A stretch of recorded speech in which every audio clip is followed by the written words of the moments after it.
Years ago, I moved to follow my boyfriend and to do a PhD in his country. I won't name the place, but it's an across-the-ocean type of deal. At first, I was very excited. It was a wonderful adventure, until it wasn't. It's hard to describe the complexity of what I felt.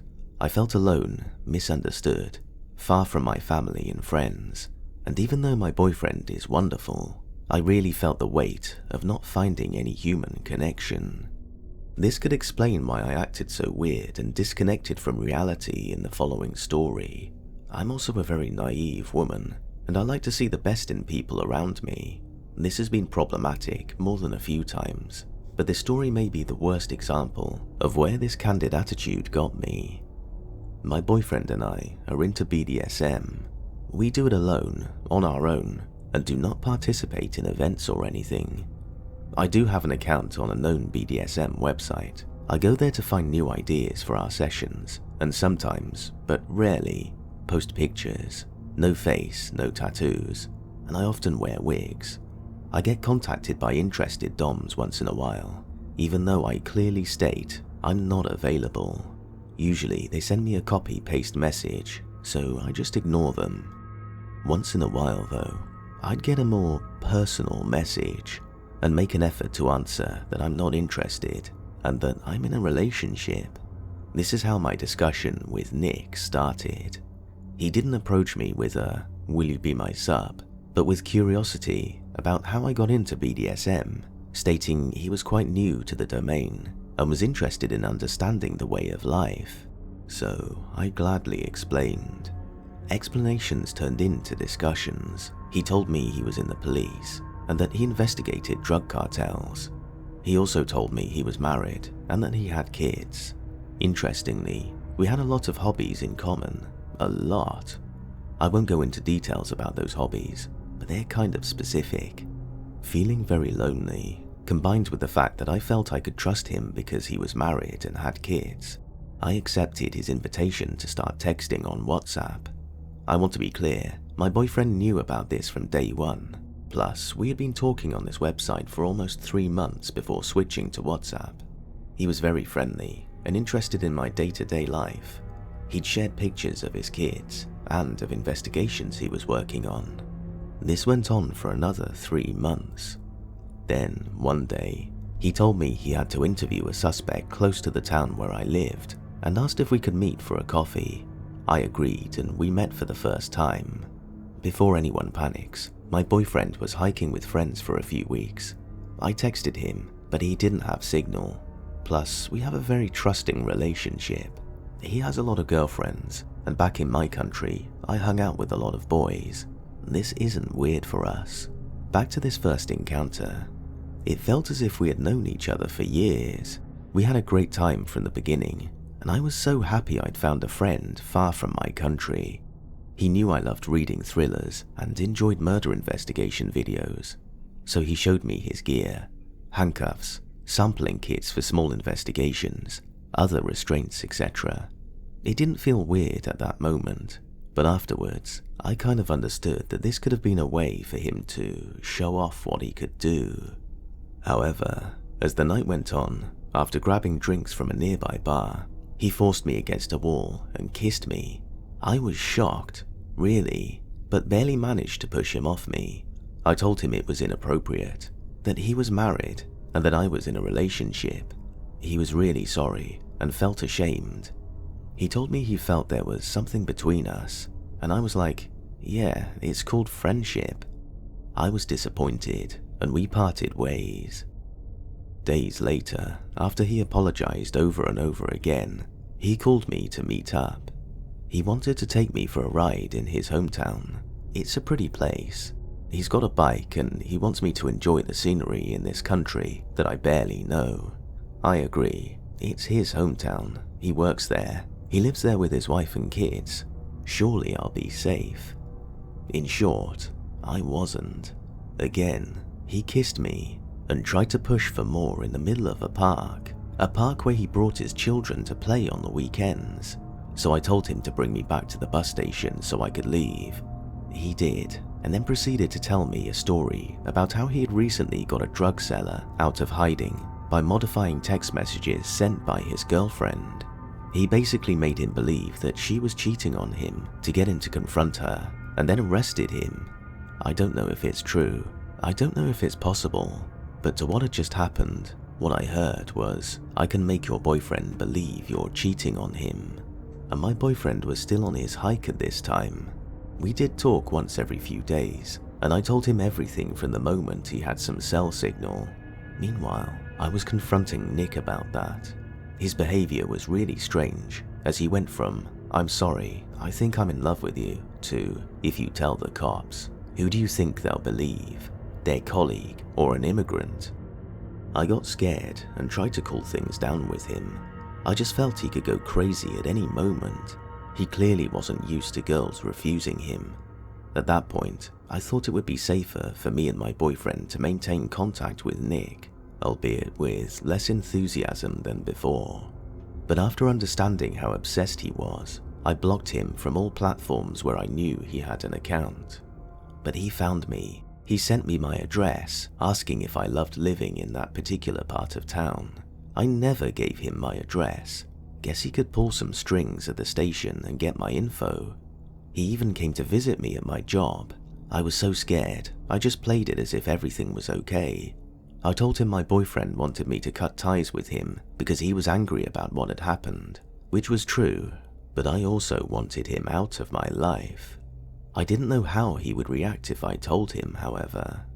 Nick insisted that I loved him, that I could be his mistress, that my boyfriend didn't have to know. He was obsessed by me, and he didn't hide it anymore. He told me he wanted to me, how we'd be a great couple, how he'd father our kids. I refused again and again, blocking him, changing my accounts, etc. I got scared when I got calls from unknown numbers. I was terrified when I saw anyone slowing down on a motorcycle close to my apartment. I was wary of going outside and going to my job. The quarantine was welcoming for me, really, and I didn't get any news from him for months. And then I broke my cell phone. I knew I could transfer all my numbers from one phone to another, but I didn't know it would unblock previously blocked numbers. Days later, I got a message from him. He told me he had divorced his wife, and that he still loves me, that he wanted to marry me. He apologized for making me believe I was only mistress material, but that I was worth so much more. He said my boyfriend didn't love me, that I deserved better, that he was waiting for me. When he saw that I saw his messages, he said, "Finally, I thought you'd never unblock me."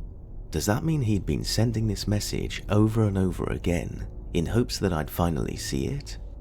That narcissistic man used all the manipulation tactics he knew. He had told me before we met in person how he had learned those skills to toy with criminals, to have them tell the truth and admit to crimes. Fortunately, I had dated manipulative men before and knew the signs. Basically, he wasn't used to not getting what he wanted. He was attractive, rich, interesting, and he knew that. I blocked him again, and we moved a few months later. I just hope he doesn't get his hands on this information. I believe Nick's last move was trying to hack into my Instagram, as I got a notification that someone from his hometown had tried to connect to my account. So, obsessed cop who chased me for over a year, let's never meet again.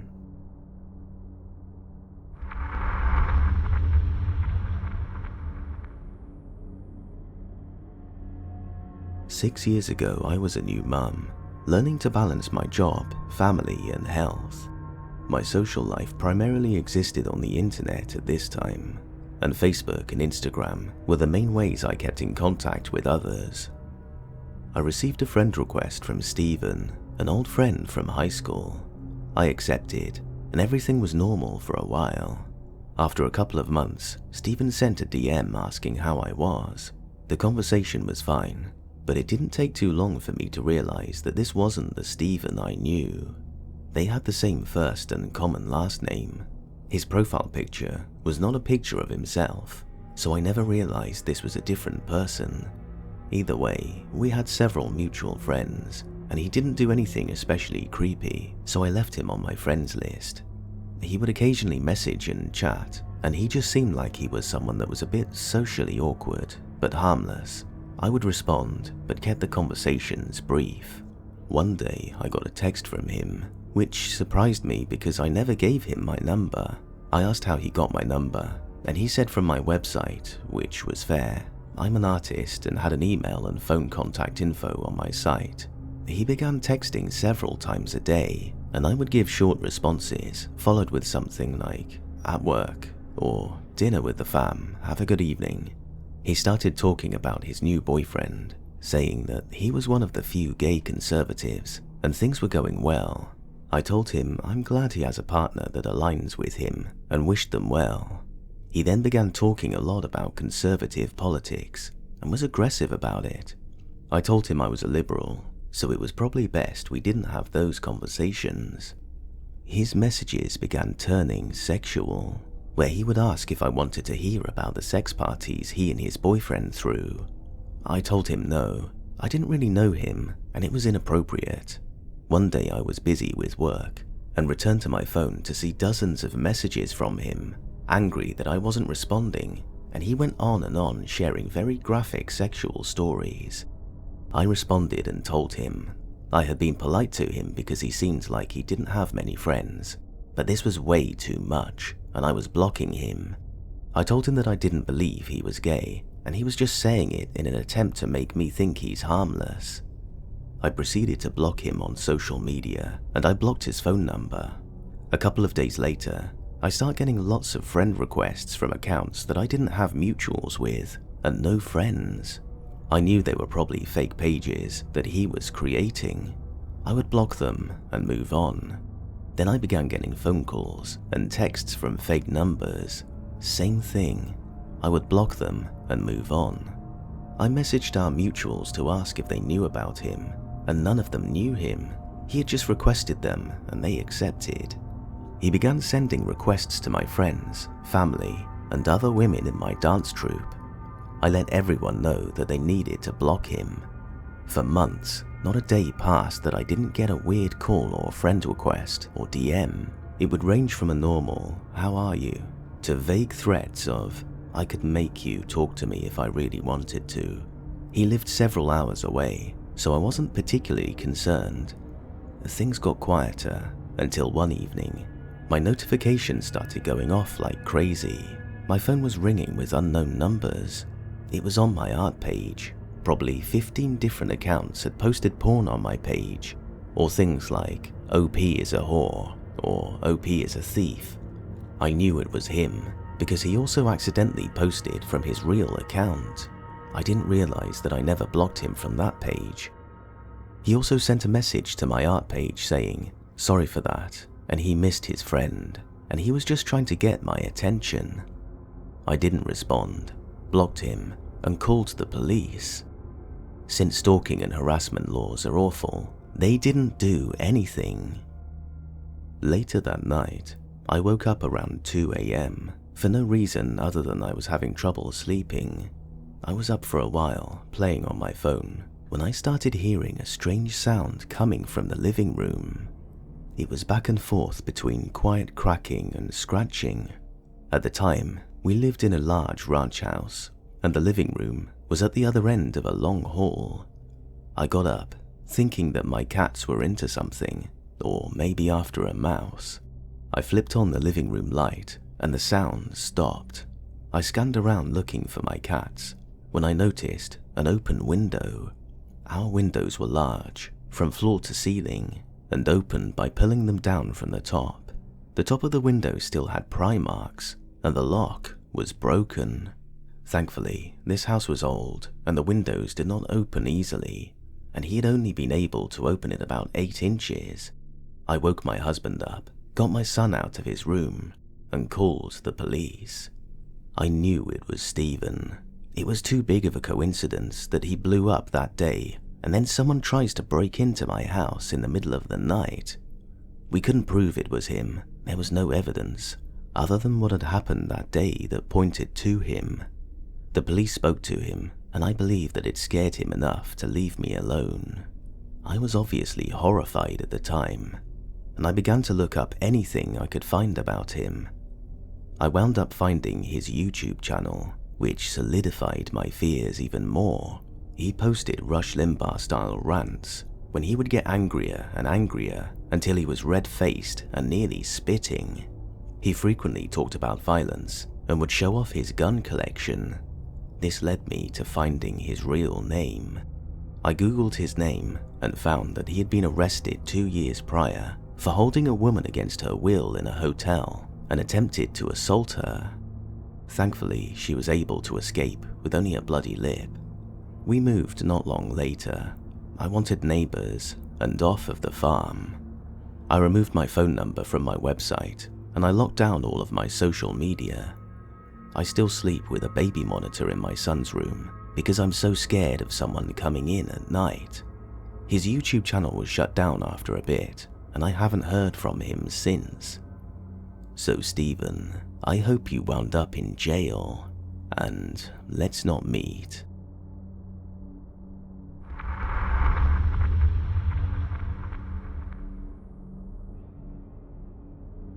I'll start by saying that I haven't told anyone the whole story, mainly because of fear, but also because the guy I'm talking about is the son of one of my dad's friends, and I just know for a fact that my father will inevitably end up blaming all of this on me. Anyway, I'm currently a senior in high school, and I live in a pretty nice town in North Carolina. It all started a year ago when I was 16. At the time, I was working at Starbucks as a barista. It was Thursday, and surprisingly the cafe was almost empty. A few minutes before the end of my shift, one of my colleagues informed me that, quote, "a cute guy is here to see you." I was kind of confused. I didn't have a boyfriend at the time, and I'm pretty average, so I couldn't imagine that guy could be interested in me. As I turned around, I recognized the boy instantly. Simon, my dad's best friend's son. He's 3 years older than me, and for a reason that I wasn't aware of, he enjoyed making me feel miserable, calling me fat, ugly, and all the other sweet things that you would really want to hear as an already insecure teenager. Note the sarcasm. So for obvious reasons, seeing him at my workplace didn't fill me with joy. Now, on a completely objective point of view, he was a very good-looking guy, blonde hair, blue eyes, but he knew that he was attractive, which made me want to punch his smirk off his handsome face. I know it sounds like some Wattpad type of story, but it really isn't. Simon was actually here to apologize for, quote, being a complete douchebag, and confessed that he actually really liked me, but didn't know how to act around me because I, quote, radiated such a powerful energy, it's really destabilizing. Weird timing, but okay. Being the dumb girl I was, I accepted his apologies, and from that moment on, we kept in touch every day. He would send me good morning and good night texts, give me cute nicknames, and whatever couples do. However, he never asked me to be his girlfriend, but would introduce himself to others as my one and only true love. Should have seen the red flags from the start. He would show up at my place without asking me at least once a week. I live alone with my dad, who actually really liked this boy, so my old man didn't care about his constant presence at the home. After a few months into our, quote, relationship, I decided to call it off. He was being really possessive. He was jealous of my female friends, and I discovered that he was in contact with his previous girlfriend, and he kept on telling me not to worry about it. Yeah, did that ever truly work for anyone? Don't think so. His reaction wasn't what I expected. He shrugged and was like, okay, whatever you want, babe. Don't get me wrong, I didn't want him to hurt because of me, but he seemed so nonchalant about this, it was almost worrying. I thought this story would end there, but oh boy was I wrong. Even after the breakup, he kept on coming over and taking naps on my bed while I wasn't home. When I confronted him about it, he would respond with, I came to see your dad, or we're still friends, I don't see what's bothering you. Well, honey, what's bothering me is that if you weren't wearing an expensive ass cologne with a strong ass smell, I wouldn't know that you came into my room while I was out. I tried to tell my dad that Simon and I weren't together anymore, and that he had no right to come over and make himself at home in my own room. He just laughed and said that I was being a drama queen, so I guess you understand why I'm kind of stuck at this point. What I didn't know was that Simon was basically following me everywhere. I noticed it a few weeks ago, but I'm pretty sure that it has been going on for quite some time now. He would follow my car as I was going to school, park his truck in the Starbucks parking lot whenever I was working, and he would peek through my bedroom window and leave handprints that I only saw after some time. How did this dumbass chick never notice it before? Well, as a horror movie fan and true crime podcast enthusiast, it's not unusual to feel observed or spied on, at least I think. Plus his truck was very common, so I couldn't tell if it was him or not, until a few weeks ago. My car had a problem with one of the tires, so I had to take the bus for a little while. One morning, as I got out of my house, I saw his truck and immediately made out his face as he was sitting in the driver's seat, and that's when I connected the dots, my gut feeling going in a frenzy whenever I was out. 3 of my tires being slashed, the handprints on my bedroom window. When the realization hit me, a shiver ran down my spine. I felt paralyzed, and tears welled up in my eyes. I felt nauseous and decided that I needed to talk about it to somebody, because I've read enough stories about it, and trust me when I say that crazy ex-boyfriend plus helpless girl don't work out well together. I made up my mind and told my friend who's 5 years older and studying law, and he unfortunately told me that I couldn't do anything because I didn't have any concrete proofs, and it would be my word against Simon's, and he's a damn good manipulator. Now I'm stuck because I don't know what to do.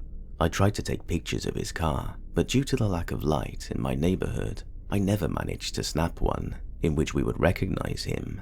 Whenever he's parked in front of my house and we make eye contact, he usually starts the truck and drives off. I haven't seen him in 3 days. However, my gut feeling is still making me go crazy. So crazy, Simon. Let's not meet again. But who knows when he'll show up again. Update. I was in a very dark place. I felt scared all the time and paranoid for obvious reasons. I'll just cut to the chase.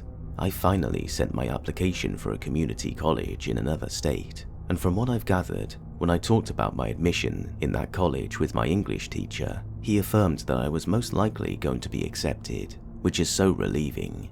I know that nothing is for sure for now, but it still felt like the ending I deserved, and a breath of fresh air. As for our dear Simon, I haven't seen him for 10 days, which is definitely a good thing. Last time I saw him was something like 3 weeks ago, approximately, when we crossed paths at the grocery store, and he didn't try to talk to me. He didn't even attempt to get near me, but I've decided that if, unfortunately, anything happens again, I'll stop holding back, and I'll find a way to keep him as far away from me as possible, even if it involves me making a big fuss because of it. I didn't want to at first, but the way I'm feeling now, free, almost peaceful, is just way too good to let Simon take that away from me like he did in the past.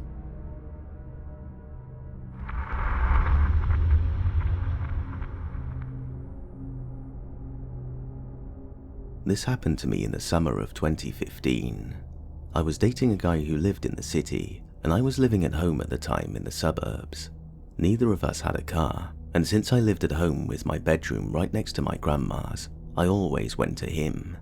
I'd take the subway to his place every week and stay for the couple of days I had off from work.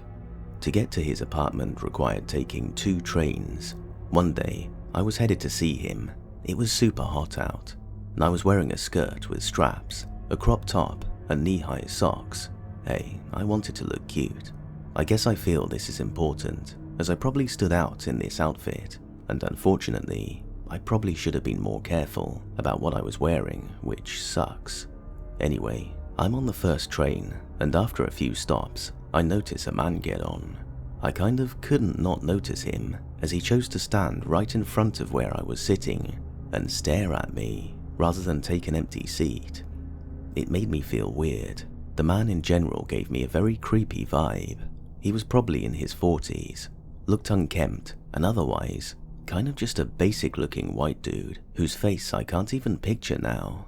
So I get off at the last stop and head towards the station where I need to catch the second train. But I noticed this guy is following me, which at first I figured wasn't a big deal. He could have been just going to the same place. So to get to the platform I needed to be, you have to go up some stairs, and I realize he's right behind me. I decide to turn around and go to a different platform, which happened to be packed with people, thinking if he follows me, then this is bad, but maybe I can lose him in the crowd. He followed me, and I tried to duck out of view before going back to the actual platform I needed to be waiting on. I get there, and for a few minutes I feel better, until I see him again. He must have known I'd been there after I'd gone up there, and then turned around. Plus, it was the only other platform, and most likely, he saw me the whole time. There weren't too many people waiting compared to the other side, but a few trains came that were so full, I didn't bother trying to get on, and neither did he. The whole time I'm texting my boyfriend, who's not taking me seriously at all. I asked he at least meet me at the station when I get to the stop by his apartment, a 5-minute walk, and he was being reluctant, but agreed finally. At this point though, I'm still waiting for the train. One comes that's very full, but I'm getting restless and want to get to a safe place, so I squeeze on, and so does the man right next to me with his arm over me. I decide that even with all these people around, I'm not safe, so right before the doors close, I hop out and the train leaves with a guy on it staring at me as it pulled away. I waited for a few more trains to come and go, worried the guy would be waiting for me at the next stop or something. I got on the train finally, paying attention to everyone who got on at each stop. He never did, and I made it to my stop, greeted my boyfriend, who seemed put out by having to walk over. He's an ex-boyfriend and generally kind of crappy. I'm really proud of myself for getting off that train at the last second. I don't know how much danger I was in, but I know that man was following me and definitely wasn't for some wholesome reason. And despite being in public, I feel if he tried anything, no one would have done anything. I'm very small and not a strong person.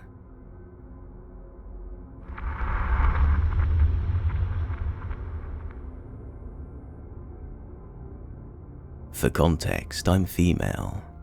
Several years ago, I was using a dating app. It was all fun and games. Sometimes I met some people for hookups, sometimes I didn't. And most of the time, I didn't even reply to those who sent me certain types of pictures unsolicited. One day, this guy shot me a message on there. He was, or is, 4 years younger than me, meaning he was 18 at the time and I was 22. I didn't really consider him my type. I also didn't think it would hurt to get to know him. I mean, looks are just looks, and there have been plenty of times where I fell for a guy, not for looks but for personality, so maybe that could have been the case too. I just came out of a pretty toxic relationship that involved lots of cheating and trust issues and insecurities, so I wasn't really looking for a new relationship, but it did feel good to get positive attention from guys. We started texting back and forth, nothing out of the ordinary, but I realized pretty soon that the part of his personality he let me experience consisted of no more than, I'm horny, let's fuck. And look, no slut shaming, because I wasn't that opposed to it. As I said, I had a nasty breakup and was looking for some fun. So I said yes. We exchanged numbers, agreed on date, time and place, and then we went back to our normal lives for now. I had a lot going on at the time. It was only a few months until I moved to a different place, so I already started planning for all of that. And not just that, but a friend of mine invited me to come with him on a trip to Amsterdam, which obviously had to be prepared as well, since that trip was scheduled 2 weeks before I was supposed to move. Therefore, it comes to no one's surprise that I kind of forgot about the guy until the day we were supposed to meet up.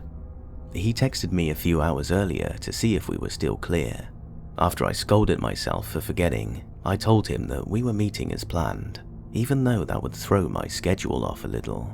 So, I got ready for the date, and I kid you not even an hour before we were supposed to meet, he cancelled. I mean, not too big of a deal. It happens that you can't always make it, so we scheduled another day, which he proceeded to cancel as well. Cancellation after cancellation, week after week, 7 different dates. Each time, it allegedly was a sick relative or pet.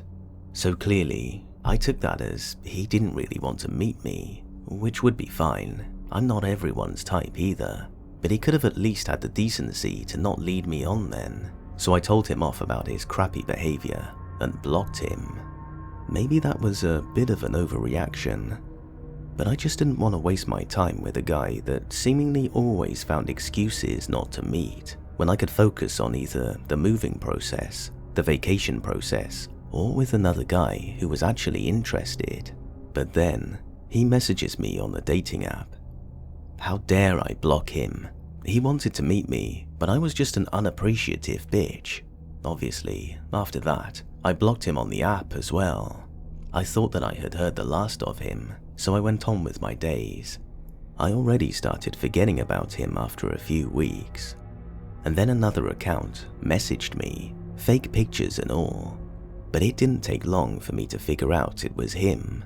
He basically admitted it in the first place. So, another block followed. Another account, another block, day after day. I thought, what was even going on? He didn't want to meet me first, and now he creates new accounts on the daily to contact me. What the hell? So I just had enough and wanted to tell him off again when he started to apologize for his behavior, that he was in the wrong, and that he was willing to meet me if I was willing to still meet him. Trust me, I really wanted to blow him off, but in my mind, if I just met him and be just really bad at sex or something, he'd just never contact me again. Stupid, but hey, it was worth a try. So we scheduled a meeting a few days before I was supposed to leave for the trip to Amsterdam, which I stupidly told him about. And since I didn't have a car, he offered to come to my place. Now, I would never give a stranger from the internet my address, but back then, I did. I mean, he couldn't possibly be a creep, right? So we met. He came into my house. We sat down on my bed, exchanged basic pleasantries, and then he stopped talking altogether. He didn't even look at me. Just to be clear, I wasn't a catfish. I looked exactly like I did on the pictures I had on the app. Only when I asked him something, he would reply with very few words. Until I asked him directly about if we'd hook up or not. Then he suddenly started kissing me, and, well, I don't have to go into detail. So when he finished, he just sat next to me, staring at the wall, not saying a word. At that point, I was pretty annoyed. I mean, I get being shy and all, but if it's that intense, how did you muster up the courage to go on to a hookup? Anyway, after I went to the bathroom to freshen up, I told him my roommate would be back soon, so he jumped up, said goodbye, and left. I got no other messages from him after. Flash forward to my trip to Amsterdam. My friend, let's call him Joe, and I had lots of fun roaming through the streets of Amsterdam day and night, relax in our pretty fancy hotel, and do the usual stuff tourists do. One day, we were just walking down a very busy road, very close to the main train station, when suddenly, I hear a car honk loudly next to us. The traffic light was on red, so the person wasn't driving. I thought nothing of it, and didn't even look, until the guy started to call my name. That voice was very familiar, and the face that belonged to it was still in my memory. It was my hookup. When I looked, he smiled widely and called out for me to come over. But when he saw Joe, who at that point asked me who that was, the smile faded. I was dumbstruck, so I didn't say anything, but that wasn't necessary. The traffic light just turned green. People started getting agitated that my hookup wouldn't immediately go, so finally he focused on the road again and drove off. That was a hell of a coincidence, right? That he would be in Amsterdam at the same time, But why wouldn't he say so when I told him my plans? If he didn't want me to know, why call me out in the middle of a busy road? I didn't want my mind to think about him intentionally going there to find me. That was impossible. He wasn't interested in me anyway, right? Back at home, my phone starts blowing up. Calls, angry texts, new profiles. Didn't matter that I told him to stop. Didn't matter that I threatened to block him again. He told me that I was a slut for going out with another guy, despite being in a relationship with him, and that I was just like everyone else, that he deserved better than me. And then he said that he had just gone to Amsterdam for me, to surprise me. When I tell you I changed my number and deleted the dating app quicker than I possibly could have dreamt of, I mean I sprinted to the car and drove to the closest shop to get a new number. Not long after, I moved into the new place. I had 2 new roommates that were both in the same college courses I was in. We got along fine, and the house was pretty big. One of my roommates inherited it from her mum.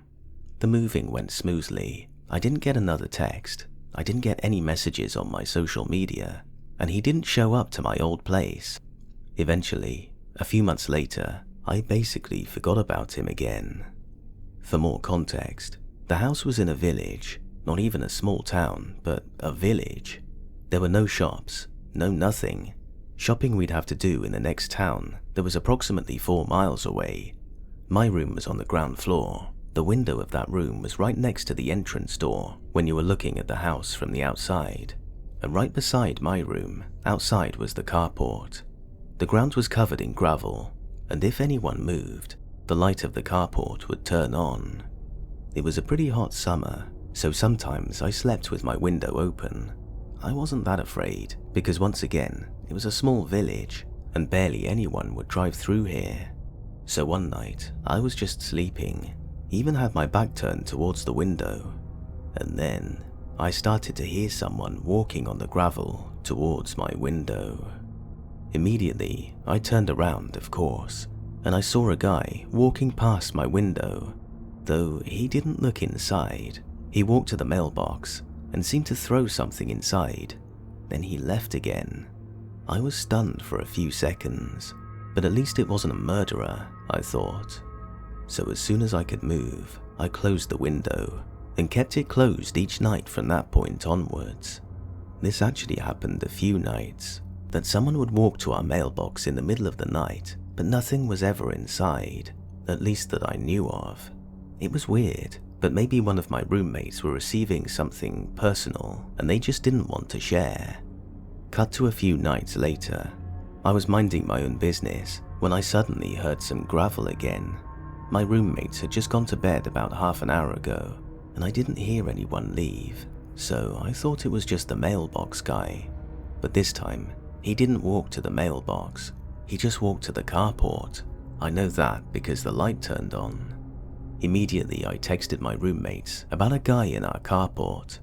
One of my roommates, Sarah, who had her room across the hallway from mine, while Mary and the other roommate had theirs upstairs, texted back into our group chat that we'd meet with weapons at the bottom of the stairs to investigate. I grabbed some scissors I had in my room and went to our meeting point. Turns out my weapons were the most useful since Mary came downstairs with a ukulele and Sarah thought an empty plastic bottle would suffice. After laughing at the absurdity of our weapons of choice, we started getting back into serious mode, going to the side door that led to the carport. Sarah looked through the window of this door, but didn't see anyone. The light was turned off too. Just in that moment, we heard someone tampering with our mailbox again. Not gonna lie, I probably peed my pants a little bit. Immediately, we ran to the front door, opened it, and looked outside, but there was no one. At least, not that we could see. After a look in the mailbox, which was empty, of course, we went back inside. Not even 2 minutes later, I get a text from an unknown number saying how cute I looked in my nightgown, that no makeup even made me look prettier. He hoped that I'd come out alone so we could have some fun together, like before I moved. But he was sad to find 2 other people with me. Needless to say that none of us slept that night. The police were called immediately, and did a sweep, but no one was found on the property. He didn't exactly say it, but I know it was that guy, so I filed a report the next day. Nothing really happened with it, but since nothing else happened like that, I thought he got the message when we called the police. Sometimes I still get messages from an unknown number, but they're pretty harmless, but don't really bother me any further when I ignore them. But the fear in the back of my mind that one day he could be back stays, of course. In the meantime, I took up self-defense classes, so dear Stalker, we'd better never meet again.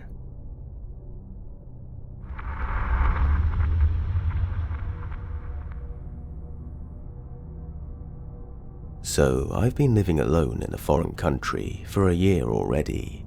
This is in Istanbul. For the last few months, I've been taking the ferry, because the metro is usually crowded, stressful, and in COVID times, a nope for me. So the ferry is always the best option, at least.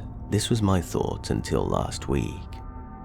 On Monday, a random guy, probably 30 to 35, sat next to me in the ferry and tried to talk. I'm not good with the language yet, so I just let him understand that I didn't know what he was saying. He kept talking and showed me his phone. He had just taken a picture of me. I asked him to delete it, but he didn't understand, so I just ignored him to make him stop.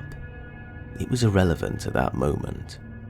On Tuesday, I noticed the guy was on the ferry again, but this time he greeted me and called me by my name, which of course surprised me since I didn't know him.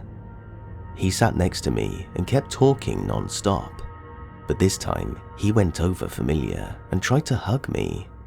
Luckily, a woman noticed it and sat between him and me, pretending to be my friend. On Wednesday, I used the metro instead of the ferry, so it was normal. On Thursday, I took the ferry again, and this guy was there again. This time, he sat far away. When the ferry reached the other side, I noticed the guy was following me, so I changed route and went to a bus stop which is just next to the ferry port. As it was late, there weren't very many people around. I was scared, so I sat in the bus stop and there was a couple waiting there, so I felt safe. But the stalker came and sat next to me and suddenly held my arm saying, "Come, come, come," and trying to take me with him. At this moment, I just held his arm tight and asked around for help. The couple next to me called the police, and I made the report. I mentioned that on Monday he was taking pictures of me and that he might be doing the same with other girls. The police asked for his phone, and to my surprise, he handed it to them with no problems, like he was sure nothing was going to happen to him. When the police checked his phone, they found the pictures of me, but not just from Monday. This guy had been taking pictures of me for months. Not just on the ferry, but also in the parking site and even outside my home. Besides my pictures, they found pics of a different girl, which I believe he had been following for months as well. The worst thing about this whole situation is that I filed the report to the police, but they couldn't do anything because the guy, quote, hadn't hurt me. So right now, I'm looking for a new place to move to. Anyway, be careful you all. These creeps can be everywhere.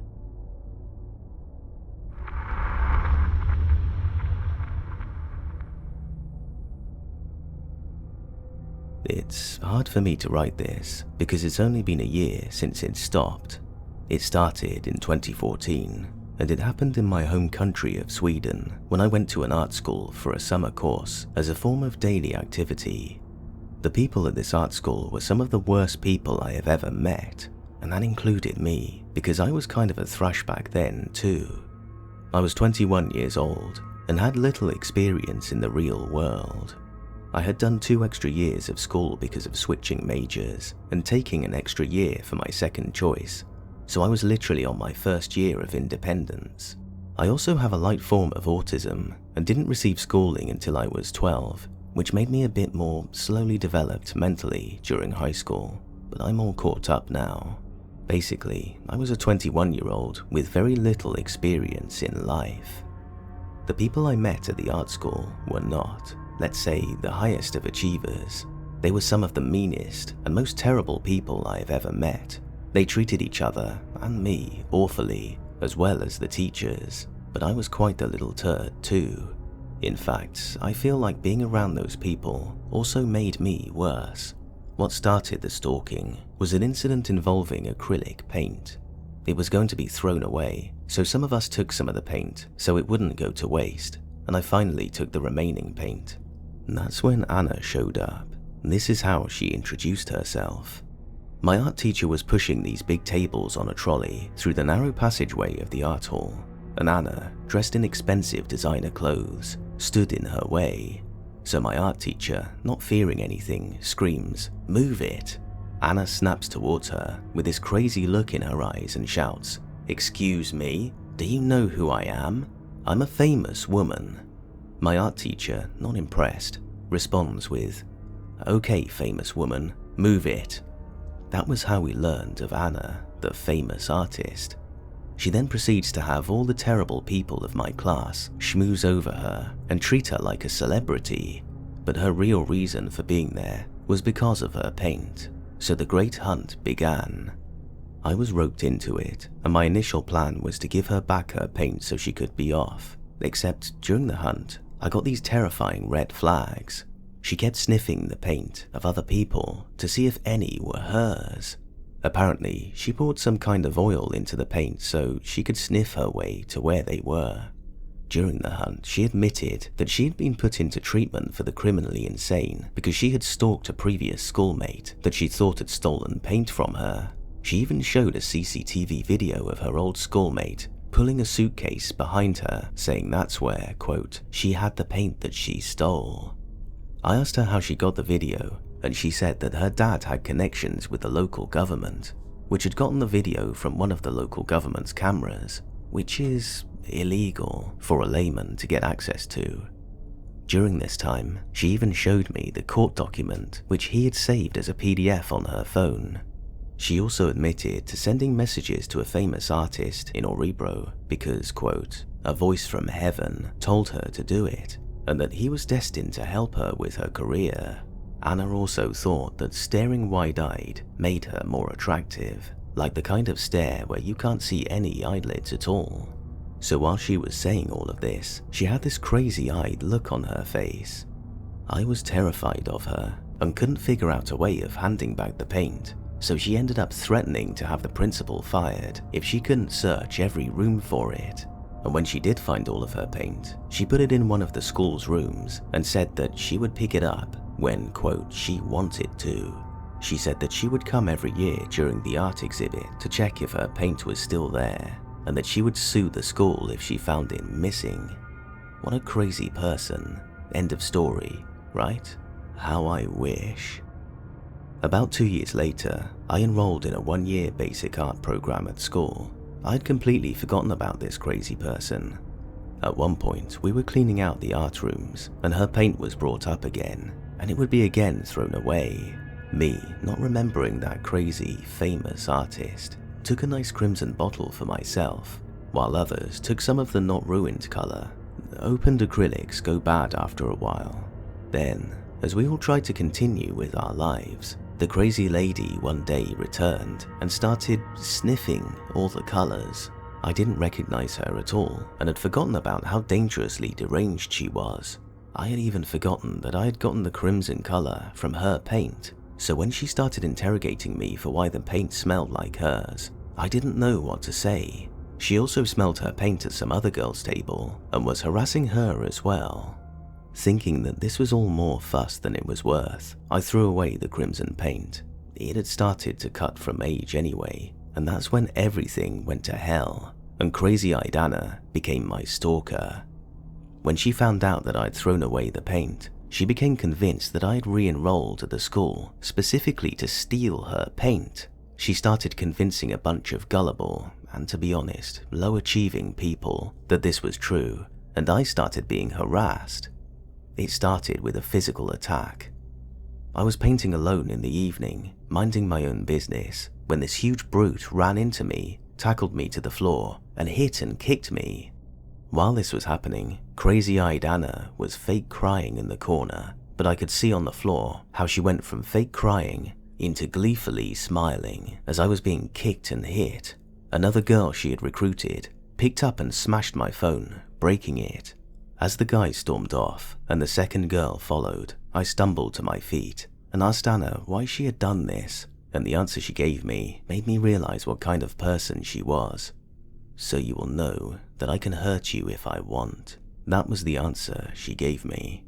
I later asked the brute why he had attacked me, and he said that he hated people who stole. This guy is training now to become an art teacher. I fear for those children. I had bruised my ribs, but were not allowed to go to the hospital because the principal didn't want to get involved, and since my phone was broken, I couldn't call for an ambulance, so I took so long to get to the hospital that the outside signs of the abuse had healed.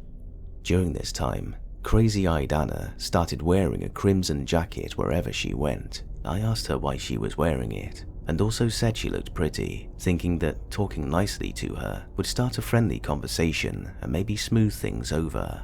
Well, Anna's not like normal people, and doesn't think like normal people. Her response was that she wanted me to think of her every time I saw this color, and said that she had seen it work in a movie.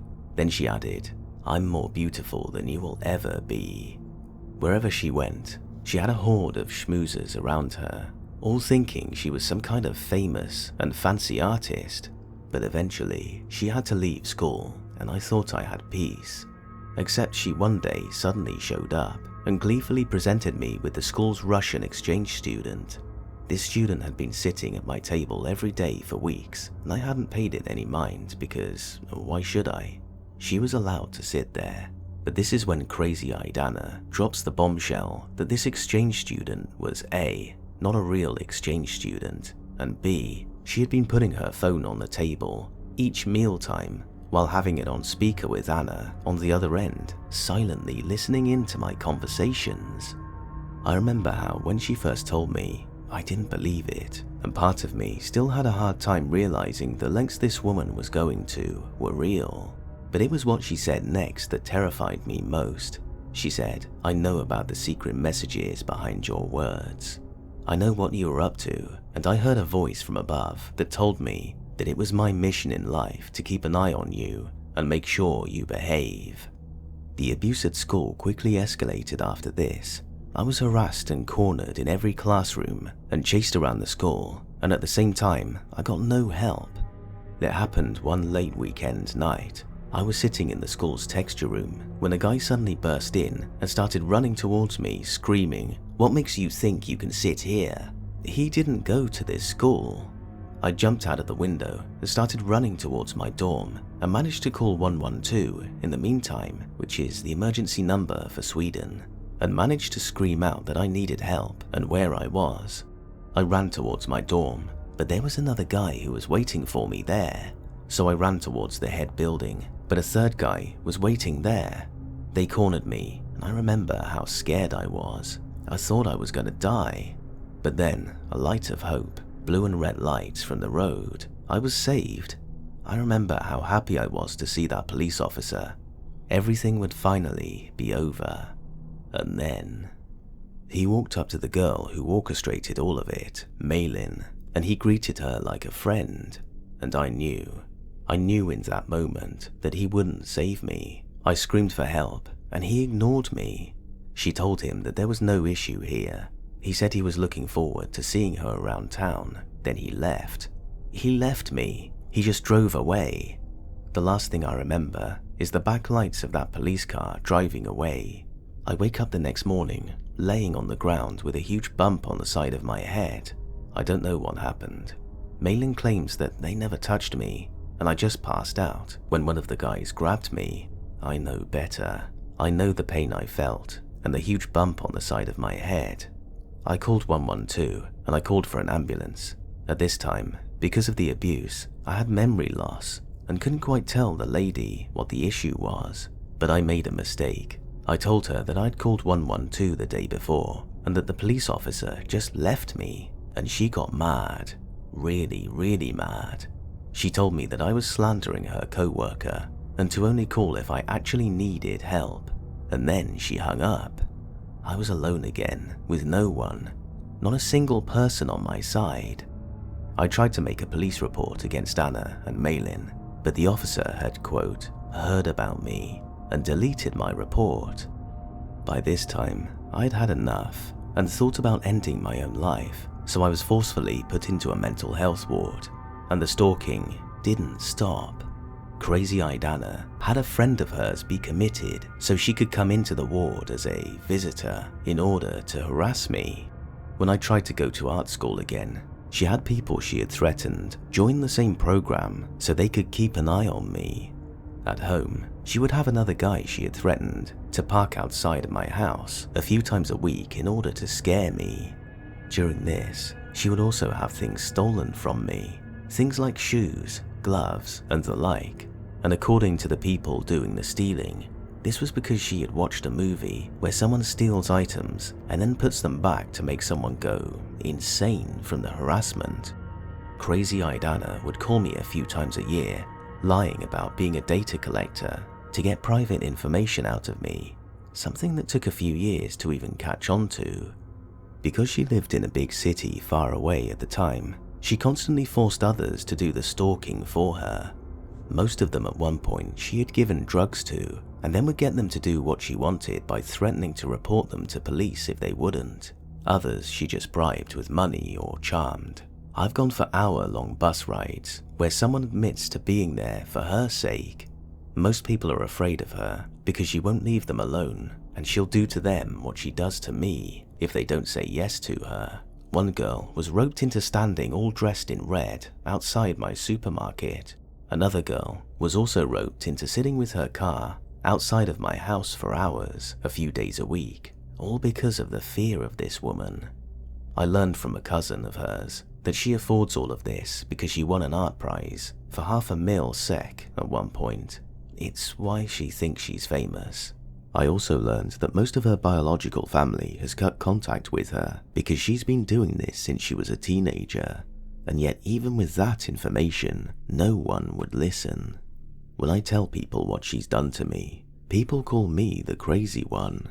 I have no history of delusions or making up tall tales, yet it was so much easier for people to think I'm crazy. I've even been forcefully medicated at some points with psychosis medication that baffled doctors lamented over not working. Not even my family believes me, something that has forever barred how much trust I can put into the relationship between us. I asked her once why she was doing all of this, and she said, to punish you. I asked her for how long would I need to be punished, and she answered, for as long as I want. At one point, I even considered killing her. I'm the kind of person that catches flies alive in a cup and lets them out the window. I've never harmed another human being. I've never been violent. Yet at one point, I felt so desperate for freedom that I would take prison rather than being haunted by crazy-eyed Anna anymore. I was more afraid of her than of prison. Then, it stopped. It just stopped. Still a year later, I don't know why it stopped. Nothing in her history tells me that she would stop willingly. So I'm convinced that either she's run out of people to threaten into doing her bidding, or something has happened to her.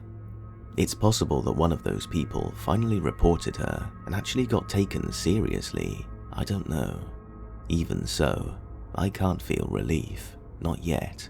I'm still afraid it will start again, and I've given up all hope of being taken seriously by the police. Anna, let's not meet.